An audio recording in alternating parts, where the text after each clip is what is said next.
तो देखिएगा इसमें क्या पूछा जा रहा है, इसमें पूछा गया है कि जब कोई संख्या 119 से विभाजित होती है तो शेषफल 8 बचता है।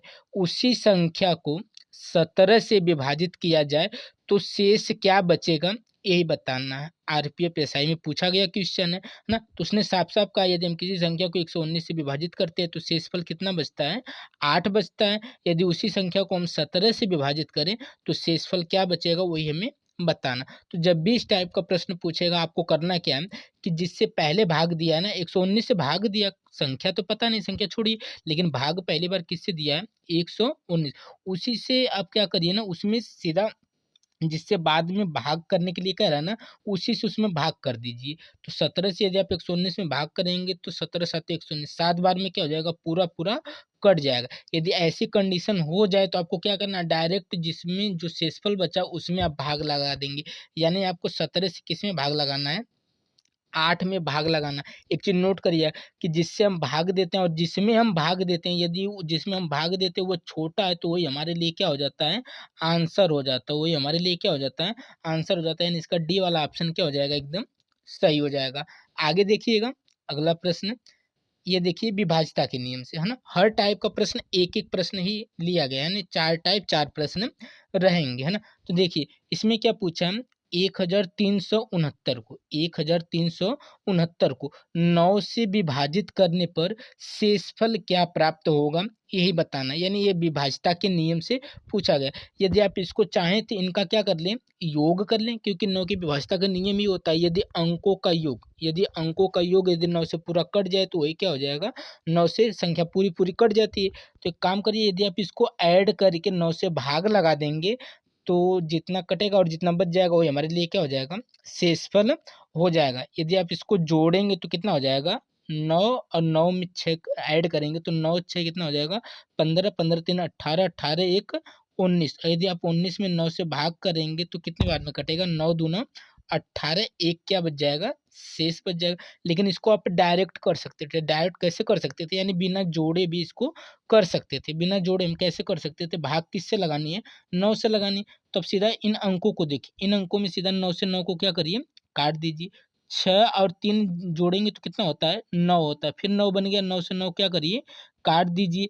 बच क्या जाएगा, एक बच जाएगा। यही हमारे लिए क्या हो जाएगा, शेषफल हो जाएगा। आगे देखिएगा अगला टाइप, है ना। इसमें क्या पूछा है कि निम्न में से पूर्ण वर्ग कौन सा है, निम्न में से पूर्ण वर्ग कौन सा है।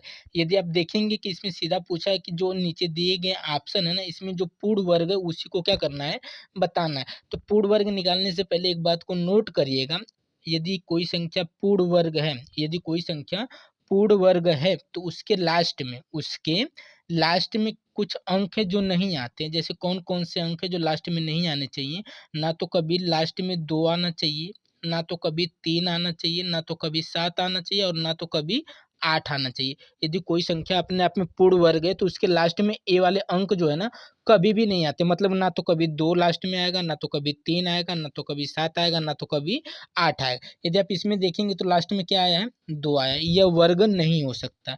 इसमें यदि लास्ट में देखें तो कितना आया है, 7 आया है। ये भी एक पूर्ण वर्ग नहीं हो सकता। यदि इसमें देखें तो 8 आया, ये भी पूर्ण वर्ग नहीं हो सकता। लेकिन ये जो बच गया तीसरा ऑप्शन, यही क्या हो गया, पूर्ण वर्ग हो जाएगा।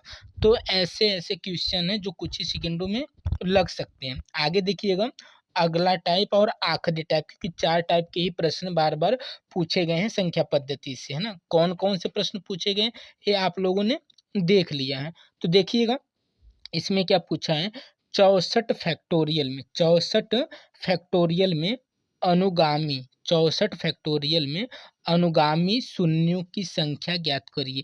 यानी 64 फैक्टोरियल का आप गुणा करेंगे, मतलब इसको हल करेंगे तो शून्यों की संख्या कितनी आएगी वही हमें बताना। तो जब भी ऐसे पूछे कुछ मत करिएगा, सीधा जो 64 दिया है ना, कितना दिया है, जितना फैक्टोरियल करे, जैसे 64 फैक्टोरियल किया है ना, तो 64 फैक्टोरियल में सीधा किससे भाग लगा दीजिए, 5 से भाग लगा दीजिए। 5 से भाग लगाएंगे तो कितनी बार कटेगा, 12 25 60, कितनी बार जाएगा, 12 बार क्या करेगा, यह पूरा पूरा कट जाएगा। अब जो शेष आ रहा है इससे हमें नहीं मतलब, लेकिन ये जो 12 ने, इस 12 को नोट करिए, कितना बार मिला, 12 बार हमें मिला। लेकिन नोट करिएगा, जो यहाँ पर बचा है ना भागफल, इसमें अभी भी हम 5 से भाग लगाएंगे, 5 से भाग लगाएंगे तो कितनी बार, 5 दूना 10। अब जो है ये 5 से नहीं कटेगा एक बार भी, तो कितना बचा, 2, और पहले का कितना था, 12, तो 12 और 2 ऐड करेंगे तो कितना हो जाएगा, 14, यानी शून्यों की संख्या कितनी आ जाएगी, 14 आ जाएगी, यानी शून्यों की संख्या कितनी हो जाएगी, 14 हो जाएगी। तो हमने देखा आरपीएफ कांस्टेबल और एसआई में जो संख्या पद्धति से 4 टाइप के प्रश्न पूछे जा रहे थे, चारों टाइप का